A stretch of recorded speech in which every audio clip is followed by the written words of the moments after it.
टंला एबसुनि गोलोम बोथोरनि बेसेन नाङै फोरोंथाय हाबाफारिया थुंगेबाय। मोसानाय रोजाबनाय फरायसाफोरनि रोंगौथिनि सायाव बिबुंथि लाखिनायजों गाजा गोमजायै हाबाफारिखौ खुंफुंबाय।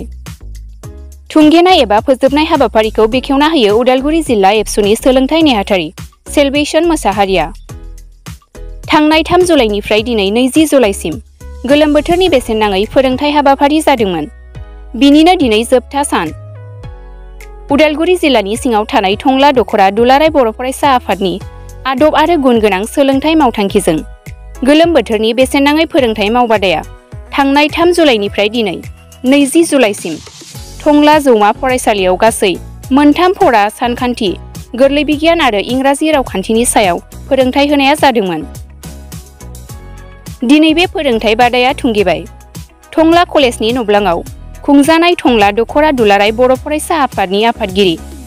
राजिब बर'नि थुंगेनाय हाबाफारि सामलायनायाव गाहाय आलासि महरै बाहागो लायो। दुलाराय बर' फरायसा आफादनि सोलोंथाइ नेहाथारि रमिय कुमार बसुमतारिया लोगोसे उदालगुरि जिल्ला एबसुनि लेङाइ आफादगिरि रबिन्द्र बर'जों गोबां दैदेनगिरिया बाहागो लाना जाफुंसार खालामो।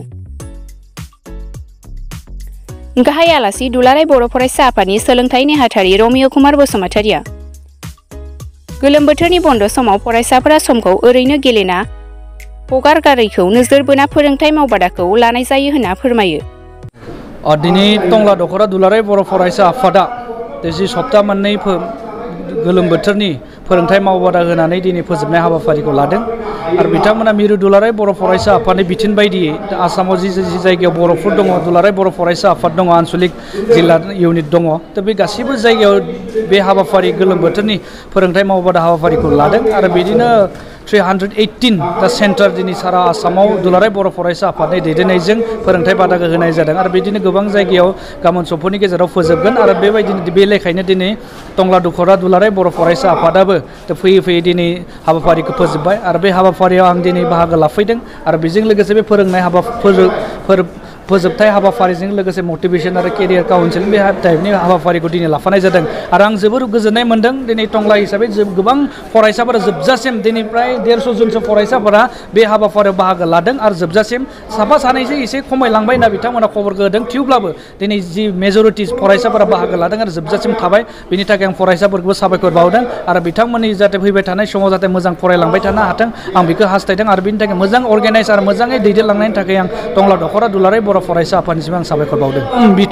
बेखौ नायनो थाङोबाथ' गोबां मानसिनिफ्राय गोबां नोजोर नुगोन। दा बे मेन बाथ्राया जाहैबाय मानसिनि साननायनि सायाव सोनारगोन, सोर मानसिया मा मेन्टेलिटिजों लादों। दा बे सोलोंथाइखौ जों बिदि प्राइभेट भेन्सार बा गभर्नमेन्ट हिसाबै जों लानो नाङा। एज ए बुंनो थाङोबा सोलोंथाइया सोलोंथाइयानो जानांगोन। मानसि हिसाबै जों गरिब माहाजोन दुखिया बे मोनथाम मोनब्रैसो केटेगरिनि थानो हागौ, नाथाय सोलोंथाइनि गेजेराव बे सोलोंथाइ इकुवेल गासैनि थाखाय आरो जों साफ्रोमबो फरायसाखौ जों मोजां होनना बुङो। जों रावबो फरायसाफोरखौ गाज्रि होनना बुङा, रावबो गाज्रि हिसाबै जों फरायसाफोरखौ साना। आरो फरायसायानो जिहेतु बिराद गोहो गोनां आरो बिराद पावारफुल जायो आरो जिहेतु फरायसा जिउआव बा फरायसा लाइमोनफोरा सोलोंथाइखौ लाना जिहेतु मानसिनि गाज्रि साननायखौबो गैया खालामनो हायो। दा बिनि थाखाय गामिनियानो जा, सहरनियानो जा, नोगोरनियानो जा, जे गार्जेनफोरा बेफोरखौ लानानै जाहाथे प्राइभेटखौ बांद्राय केयार खालामगोन, सरकारिखौ बारा लाया, भेन्सारखौ लाया, बेबायदि जानो नाङा। बे जाहाथे बे मेन्टेलिटि जि मोनसे साननाय बे मेन्टेलिटि ग्रथ खालामनांगोन आरो बे माखासे मानसिनि सायाव सोनारो, सोरबा माखासेखौ जोथोन लानाया लायो, खिन्थु मानसि हिसाबै आं बेखौ खावलायगोन जाहाथे बे मोनसे केटेगरि खालामनाङा। सोलोंथाइ लानाय हिसाबै आरो फरायसा हिसाबै फरायसाखौ बयखौबो इकुवेलि मोनसे ट्रेड खालामनांगौ आरो बयखौबो जोथोन लानांगौ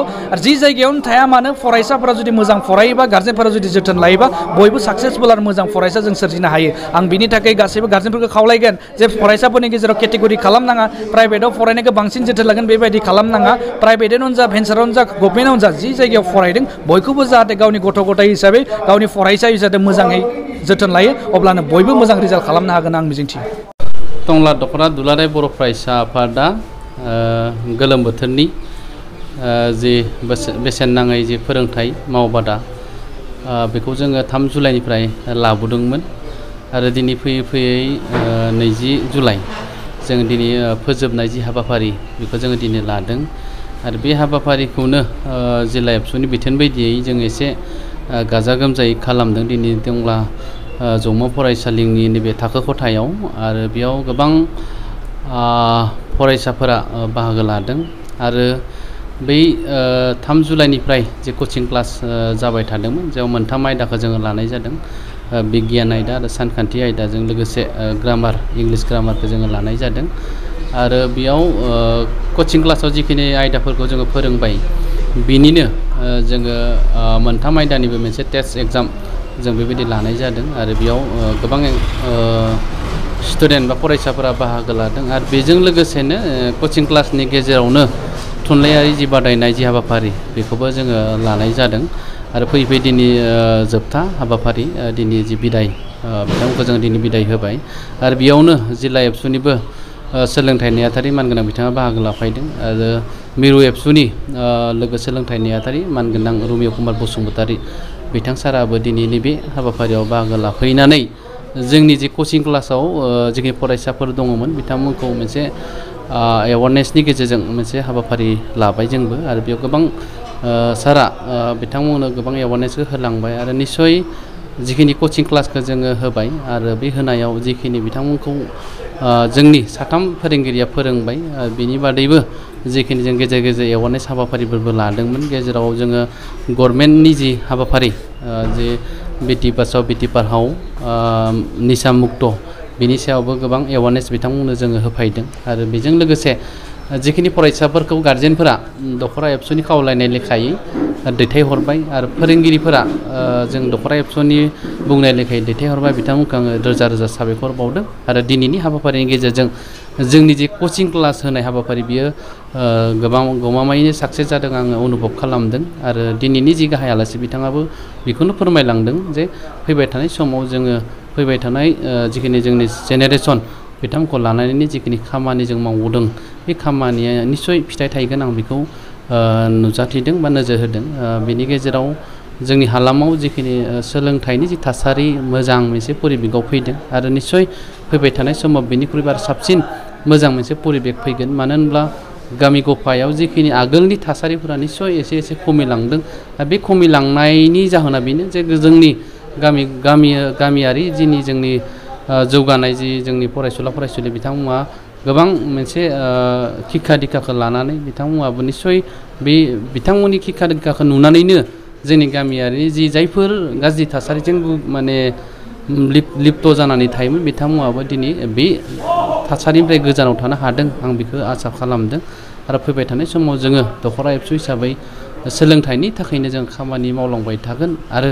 दिनैनि नैबे हाबाफारिखौ आं बिराद मोजां मोनसे साक्सेसफुल होननानै आं साननांगोन जे दख'रानि जायखिजाया बिबानगिरिफोरानो दिनैनि हाबाफारि जाफुंनायाव मदद आरो हेफाजाबखौ होबाय आरो लोगोसेनो मिरु एबसुनि लोगो सोलोंथाइ नेहाथारि फैनानै गोजोननायखौ फोरमायनायखाय आंबो